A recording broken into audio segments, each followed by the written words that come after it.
بسم الله الرحمن الرحيم. السلام عليكم ورحمة الله وبركاته.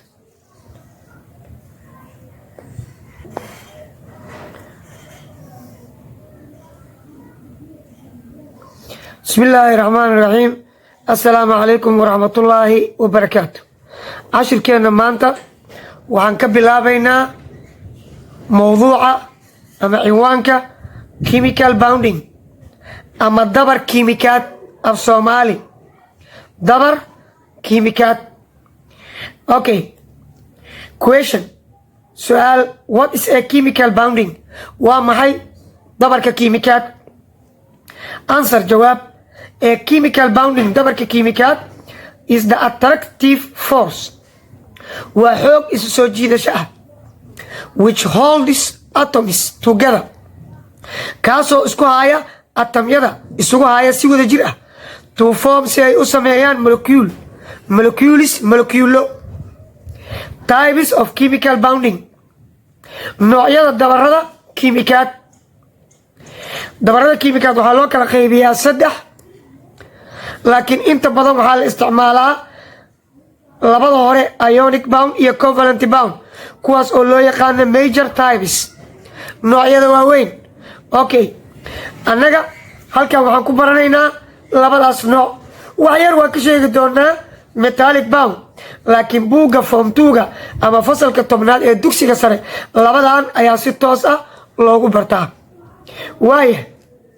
ionic bound of Somali waa dabar ion ah. covalent bound waa dabar electron wadaag ah. metallic boundna waa dabar bireed wuxuu u dhexeeyaa between two metals laba birood. aan ku bilowna number 1 ionic bound dabar ion ah. what is ionic bound ama ionic bounding maxaa la dhahaa?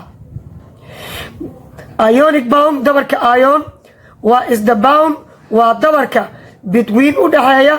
metal bir and non metal iyo bir ma ahe as a result kaas oo natiijadiisu ay tahay of an electron transfer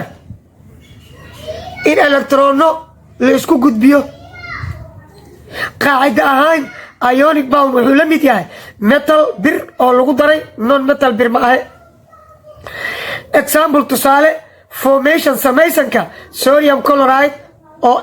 NaCl ah ama loo yaqaana table salt cusbada caadiga ee annaga aan maalin walbaba isticmaalno. siday ku samaysantay? sodium atomic masskiisa sodium wuxuu leeyahay Z is equal 11.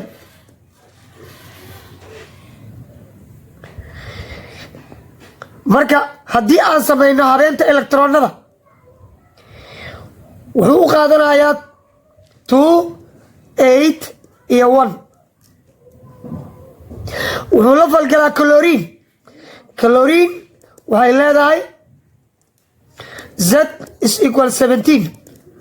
17 electron iyo 17 proton. waxa la habaynayo waa electrono aan habayno waxay noqonaysaa 2 8 8 1. saa u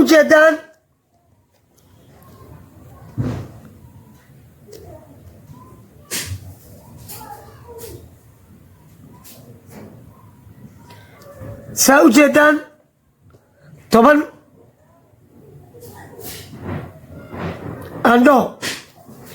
chlorine waxaan u habeyn karnaa wareecaasha walaxaan duubanayaa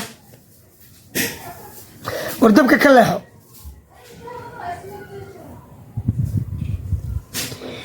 chlorine haddii aan habayno waxay noo noqonayaa 2 8 10 7 17.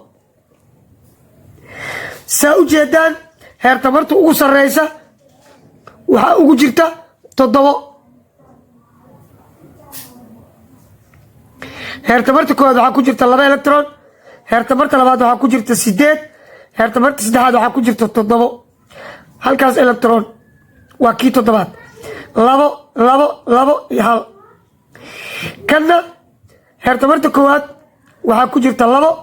heertamarta labaad waxaa ku jirta 8 heertamarta saddexaad waxaa ku jirta 1 marka sodium markay atom tahay stable ma aha ma degana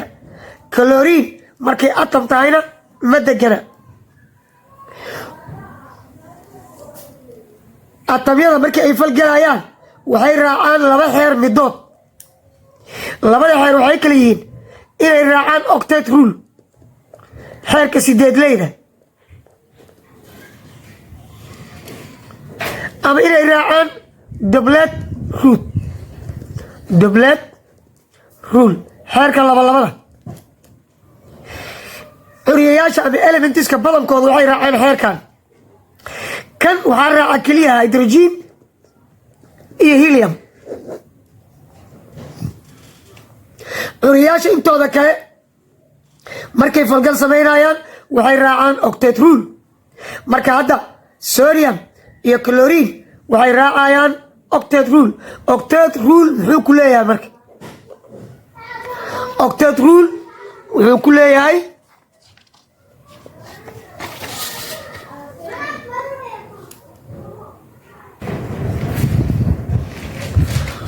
okay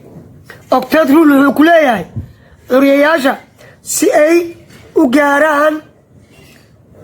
stable say u noqdaan ay kuwa degan u noqdaan waa in heertamartooda ugu sareysa ay u galaan 8 electron marka aan fiirino sodium 1 electrona ku jira heertamarta ugu sareysa waa kan sodium in ay 7 electron soo qaadato meeshaan ay 8 ka dhigto iyo inay halkan electron dhumiso waxaa u sahlan halkan electron inay dhumiso marka waxay samaynaysaa sodium waa kan waxay samaynaysaa lose 1 electrons waxay dhuminaysaa 1 electron kanay dhumine markaas waxay noqonaysaa ion waxay noqonaysaa ion positive ion ayay noqonaysaa sodium oo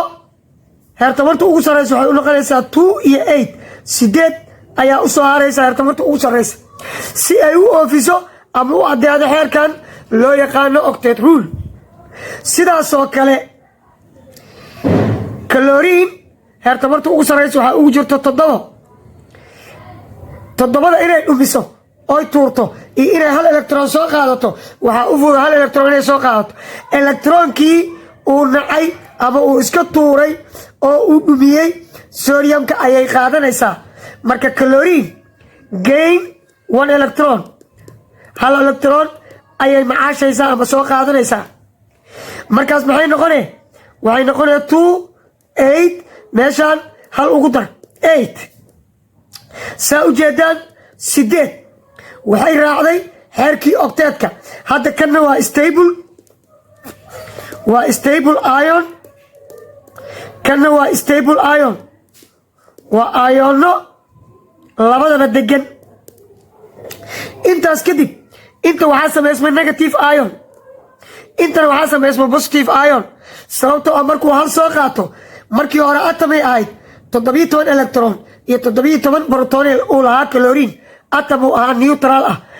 1 electron oo dheeraada hadduu soo qaato waxay noqonaysaa protonadii awal 17 ay ahaayeen electronadana 17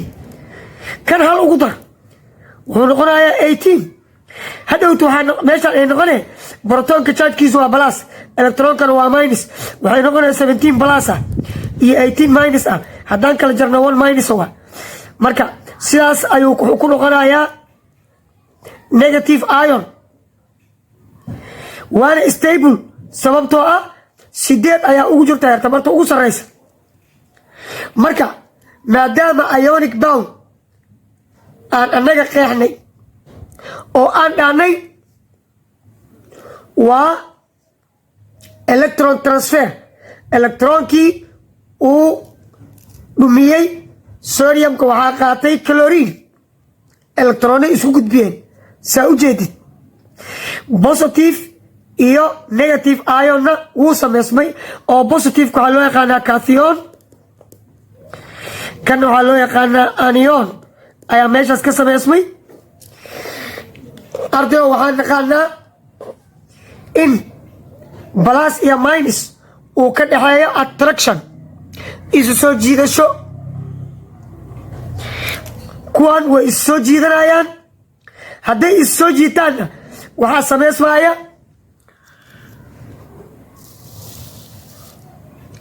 way isu soo jiidanayaan markay isu soo jiitaanna meeshaas waxaa ka samaysmaya ama ka abuurmaya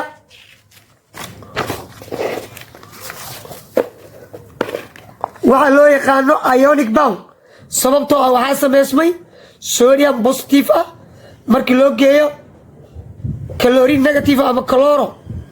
waxaa samaysmayo sodium chloride dabar ah dabarkaas ayaa samaysmayo dabarkaas oo ah cusbada loo yaqaano sodium chloride ama table salt cusbada miiska qaabkaas ayuu u dhacaa dabarka loo yaqaano ionic bond oo muxuu ku shaqeeyaa transfer of electrons in electrono la isku gudbiyo chlorine sodium lose 1 electron hal electron dhumiyey chlorine gain 1 electron saas daraadeed sodium wuxuu noqday positive ion ama cation chlorine wuxuu noqday anion ama negative ion positive iyo negativena chargeskana waxaa ka dhexeeyo attraction isu soo jiidasho sidaas ayay isugu dhagayaan oo u samaysmayaa dabarka loo yaqaano ionic bond okay samari aan samayna marka aan soo koobno wix aan soo sheegay ionic bond waxaan dhahnay waa is a transfer of electrons boundku ku samaysma waa dabar ku samaysma in la isku gudbiyo electrono wuxuuna dhex maraa between metal bir oo lagu daray non metal bir ma ahe haddaba annaga birta aan soo qaadanay waa sodium is a metal waa bir ardayo chlorine is a non metal waa bir ma ahe marka mar kasta wuxuu dhex maraa labadan ardayo periodic tableka markuu sidan yahay biraha waxaa laga helaa dhankan inkastoo qaarkood ay ku jiraan transition metaliska laakiin hadda sodium lithium inta waa laba group inta 2 groups ku jira group 1 iyo group 2 elements marka sodium wuxuu ka tirsan yahay group 1 groupka koowaad birmaayaasha ama non metaliska waxaa laga helaa dhankan right-ka ah right side of the periodic table kuwana waa left side of the periodic table dhanka bidix ee tusaa galgalka curiyaasha kuwana waa dhanka midig birmaayaasha non metaliska halkana laga helaa marka waxaa isla falgalay waa sodium oo bir ah ayaa wuxuu ku darsamay chlorine oo birmaayo ah wuxuu sameeyey sodium chloride selective balance garaysanna waa tan